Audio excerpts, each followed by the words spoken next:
Qədir gecəsinin fəziləti bundadır ki, bu gecədə Quran nazil olub. İnsan çalışmalıdır ki, 1000 aydan daha xeyirli olan bu gecədə oyaq qalsın.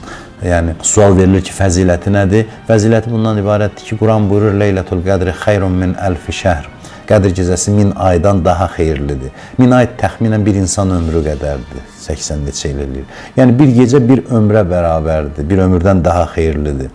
Ona görə də Qədir gecəsi elə fəzilətinə bu kifayət edir ki, Allah Quranda buyurur ki, Qədir gecəsi 1000 aydan daha xeyirlidir, daha faydalıdır və həmin gecəni insan gərək bu fürsəti əldən verməsin. Məlum olduğu kimi, Quranda Qədir surəsi var, bir surənin adı Qədir adlanır, yəni Qədir surəsi, Qədir gecəsinə həsr edilmiş surədir. Bu surədə qeyd olunur ki, biz Quranı Qədir gecəsində nazil etdik və sən nə bilirsən ki, nədir Qədir gecəsi? Siz təsəvvür edin, bu gecə o qədər fəzilətli gecədir ki, Allah Peyğəmbərinə deyir ki, sən nə bilirsən ki, nədir Qədir gecəsi? Yəni, görün nə qədər üstündür. Sonra buyurur ki, Qədir gecəsi 1000 aydan daha xeyirlidir, 1000 aydan daha üstündür və o gecə mələklər və ruh yerə enir.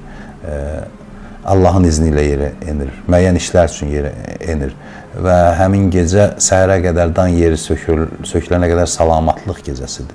Salamatlıq o mənada yox ki, dünyada hansısa bir bəla baş vermir. Yəni, mənəvi baxımdan aramlıq, salamatlıq, mənəvi əmin-amanlıq gecəsidir və Qədir gecəsi nə qədər də biz desək, fəzilətini ifadə etmək olmur. Çünki Quranda bir cümlə ilə deyir ki, sən nə bilirsən ki, nədir Qədir gecəsi? Yəni, nə qədər desəniz, bilsəniz də azdır, Qədir gecəsinin fəzilətini ifadə edə bilməzsiniz.